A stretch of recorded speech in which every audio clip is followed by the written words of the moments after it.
Shalom, shalom, shalom.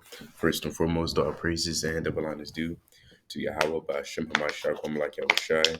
Secondly, this brother Yardan, Debbie Fighter Troy, coming back at you with yet another cold cut. Today in this cold cut, all right, we're going to be touching on what's going on in America, right? In other words, recent events and news. All right, so starting today, you can legally have a concealed gun in public without a gun license or training in Georgia and Alabama as long as you aren't a felon. Some people may be thinking, well, what's the big idea? That's not too bad. So what? It's just a gun. People are going to have guns either way. Well, again, first of all, no law is going to stop a felon from being a felon, right? Unless they're sincere or trying to repent. But besides that, no law is really going to stop anybody from doing what they're going to want to do. People break the laws all the time. If you read the scriptures, you find Israel break the laws. Now, in breaking the laws, of course, there's consequences, in and or out the truth. But the point of the matter is, this is happening in Babylon today, right? And this isn't a good sign.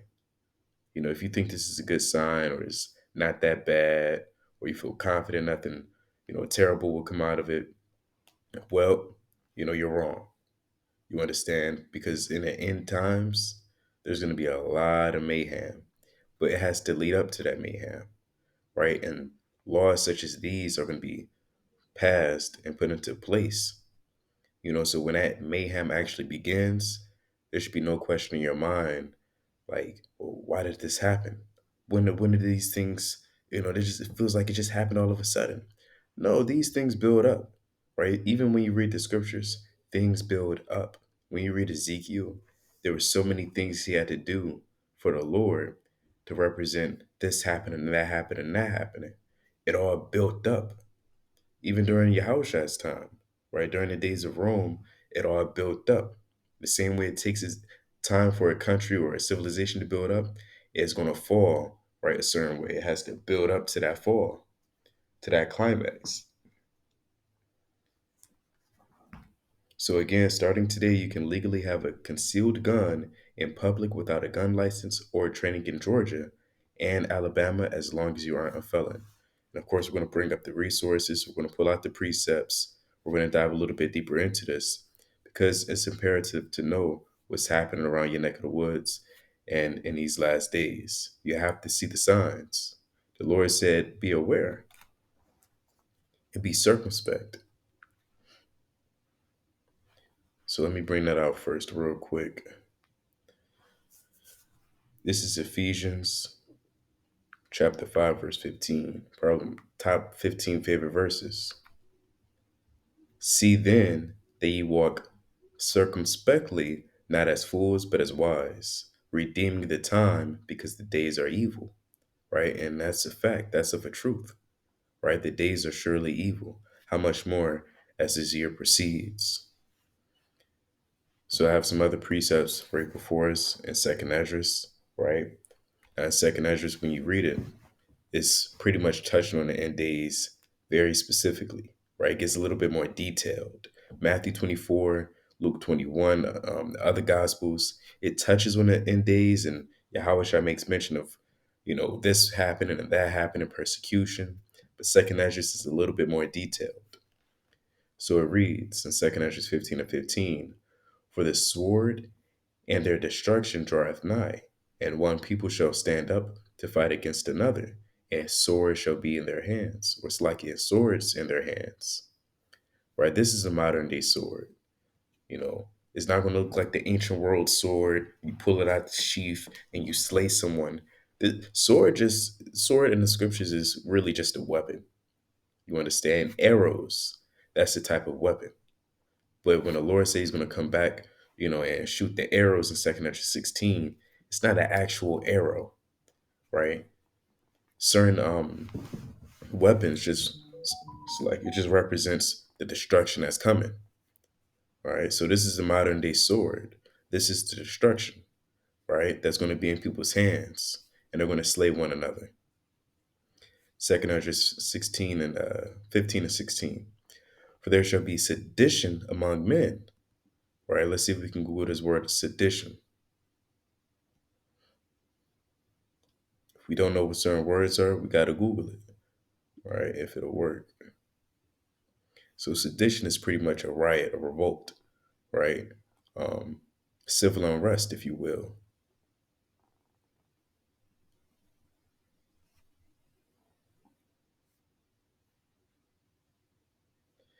Here it is. This is the proper definition of what we would want.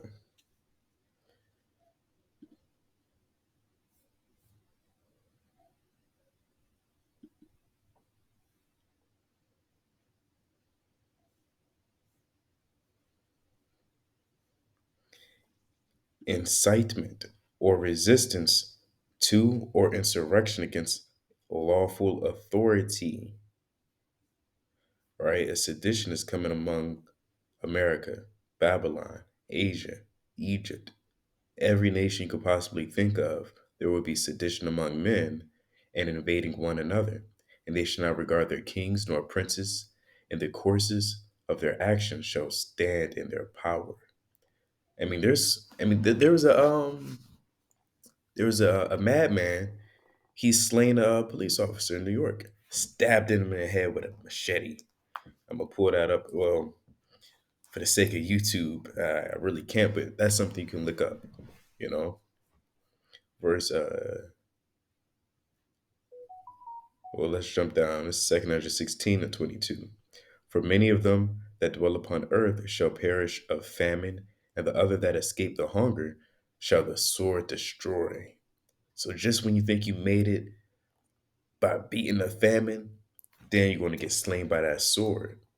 And the dead shall be cast out as dung, and there shall be no man to comfort them. Right? And that's facts. There's no more going to Twitter to vent. There's no more going to the psychiatrist. There's no more going to the mental hospital. There's no more going to your friends or your family. Nobody's going to comfort you in those days except the Heavenly Father. And that's a precept as well. I'm going to pull that out. Lord will comfort thee.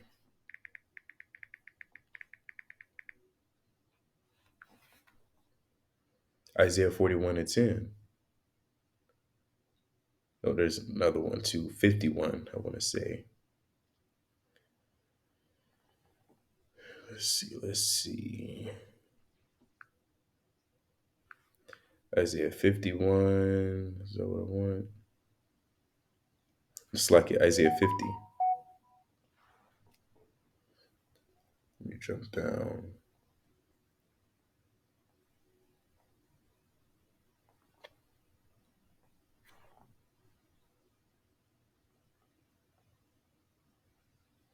Is that it? Salakia. 41 and 10. That's what I want. I'll get that one. Isaiah 41 and 10. Fear thou not, for I am with thee. Be not dismayed, for I am thy God. I will strengthen thee. Yea, I will help thee. Yea, I will uphold thee with the right hand of my righteousness. That's playing upon tables. However, this verse won't be applied to every single Israelite because not every Israelite is going to make it. That's why you have the 2/3. Those are the ones that were destined from the beginning to be destroyed by famine, sword, beast, pestilence, or whatever instrument the Lord sees fit. So this verse really only applies to the elect. The elect is going to make it through the famine. They're going to laugh at the hunger. They're going to laugh at the sword. They're going to be crying of laughter because they're going to make it out of these things. You know? So that's in the book of Job. But I digress. Well, nope. Let's bring it out. We said it. Let's bring it out. Job, the 5th chapter, and the 20. Let's see. 22. I'll say at 20. I'll say at 19. He shall deliver thee in 6 troubles, yea, in 7 there shall no evil touch thee. In famine he shall redeem thee from the death, and in war from power of the sword. Thou shalt be hid from the scourge of the tongue.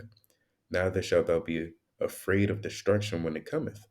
At destruction and famine thou shalt laugh, neither shalt thou be afraid of the beast of the earth. For thou shalt be in league with the stones of the field, and the beast of the field shall be at peace with thee. So there's going to become a certain point in time where certain of the elect, I will specify, where certain of the elect will make it through, right? And then you have other elect, they're predestined to give up the ghost, right? In other words, they'll become a martyr. They're dying for their faith and belief that they're an Israelite, that Yahweh Shai is to deliver us, and that there's one true God, which is Yahweh. So let's read this again from the top. For many of them that dwell upon earth shall perish of famine, and the other that escape the earth, like the hunger, shall the sword destroy, and the dead shall be cast out as dung, and there shall be no man to comfort them. For the earth shall be wasted, and the cities shall be cast down. The earth's going to be wasted. This is Matthew 24. Well, before we get that, let's get this, because we have some other precepts. But this is the article. This is the proof. This is about a few days ago, maybe 3 or 4 days ago. Cash bail is ending or partially staying in Illinois. Here's what you need to know. So we're not going to read this entire article. If you want to read the entire article, you just type this in on your phone, computer, tablet, whatever. It reads, I'm going to jump to the point. Oh, no, I'll get this part too. So let's get it. As the calendar turns to 2023, Illinois was set to become the first state in the U.S. to completely eliminate cash bail for defendants awaiting criminal trials. A last minute judge ruling on a lawsuit filed by a group of state attorneys has changed those plans in dozens of countries, but cash bail is still set to go away in parts of the state this weekend. Right now, it's not going to be every state, but nevertheless, in this state in particular, Illinois, it's going to stick around in some places. When the Pretrial Fairness Act, a section of the Illinois Safety Act passed 2 years ago, goes into effect January 1st, those charged, again, let's read this slowly, those charged in criminal cases will no longer have to pay any cash in order to be released from jail while they wait for their trial in dozens of countries across Illinois or County Salakia. And and if you don't know what that means, we're going to continue to read to get a better understanding. But for those who do know, it's not looking good. In other words, there are certain crimes that I can commit, and I don't have to pay cash bail. I'm just out of there. I have time to go to damn Texas if I want to. You know, before they actually look and track me down. So let's continue to read. Advocates of this change have said it's long overdue as cash bail punishes those who were forced to remain in jail simply because of their finances. And on the other hand, on the other side of the coin, that is a reasonable um, aspect. That's a reasonable angle to look at it. Why it's unjust? Because not every bill and law, so called, is one sided. But critics argue the shift will put dangerous people back on the street. And on the other side of the coin, it will do that. So yeah, that's that. That's playing upon tables. I want to see if I have the actual. Well, that's one source. Again, if you want to pull that up, you can. This is another piece of the article. Why is cash bail going away? For years, advocates have said, "Oh, we read that." What kind of? Let's read it. For years, reform advocates have said cash bail unfairly punishes poor defendants by keeping them locked up in jail before trial, not because of any risk they pose, but simply because they cannot afford to pay their set bail amount. And, again, a piece of this is true because sometimes bail is hard as hell to pay, you know? Under the current system, when someone is arrested for a crime, they appear before a judge who decides whether that person must remain incarcerated or whether they can be released from jail while awaiting trial. In Cook County, this is currently done through a risk assessment that is similar to a background check. If a judge determines someone does pose does pose a significant risk, they can be ordered to remain in jail until their trial. But other defendants can be issued a cash bond, which means they must post a certain amount of money to secure their release from jail. So let's see this.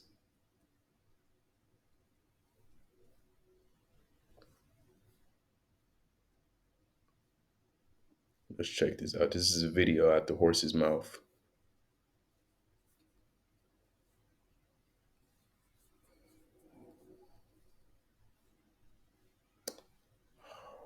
Folly, folly. People need to be aware of this.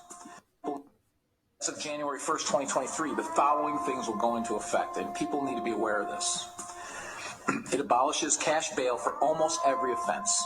This includes, but isn't limited to, kidnapping, armed robbery, second-degree murder, drug-induced homicide, aggravated DUI, threatening a public official, and aggravated fleeing and eluding.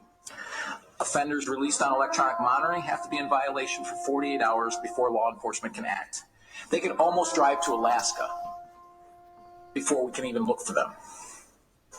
It denies victims their constitutional rights. And keep this in mind, businesses and homeowners. Officers will no longer be able to remove trespassers from your residence or your businesses. Someone could decide to live in your shed, and all we can do is give them a ticket. You have to decide what level of force is required to remove them and whether or not it's legal. Yeah, that's out of the horse's mouth. As of January 1st, 2023, the following things will go into effect. Keep popping up. Yeah, that's out the horse's mouth. You know? So it's not looking good. It's not looking good at all. You know, and a lot of people, if you don't really understand that guns put a spirit on people. It's really a two-part cold cut. But guns put a spirit on people. You know, this is violence grown in America by the way of this law and this one that's being passed. Violence is definitely growing. If you don't see it, then you're blind. Here's the picture, the proof. Illinois' non-detainable offenses is not for every single offense, but such as I believe sexual assault of a child and if I'm not mistaken, rape and certain other things. Right? This doesn't cover everything, but just what you see here, such as burglary, arson, aggravated fleeing, kidnapping, robbery, so on and so forth. And as the dude mentioned, where is that at? I don't know, I must have misread, but nevertheless, yeah, it's bad. It's not a good look. You know, a lot of people are going to make rage their leader, like it says in Second Maccabees. I have it here, but a lot of people are going to make violence and rage and lust for rage their god. That's becoming a lot of more people's gods in these days. This is Second Maccabees. I'll close out with this. Second Maccabees 10:28. Now the sun being newly risen, they joined both together, the one part having together with their virtue, their refuge also into the Lord, that's Israel, for a pledge of their success and victory. The other side, right, the other side making their rage leader of their battle. A lot of people want to stop calling upon the Lord and start calling upon their guns and swords, anything to help them, um, you know, take advantage. So with that, I'm a bit Israel Shalom. Remain circumspect and aware of what's going on in these last days. And these should be signs to allow you to prepare yourself through the Spirit. All right? That's what a sign is. It's to allow you to prepare yourself. That's why the Lord gave signs. He didn't have to. So that was very merciful of him. He could have just said, well, look, I'm going to make all this happen without you ever knowing. But yet he gave us signs, you know, through his tender love and mercy that we may have a chance. So, you know, you can either ignore the sign or you can accept it. You know, try ignoring the sign when you drive. You're going to die. But once you acknowledge that sign, it's for you, for your protection. So you may live to see another day. But with that, I'm going to bid Israel Shalom. Abba Ratazah Israel has been edified through the spirit and power of Yahweh Shemel Shai. Shalom.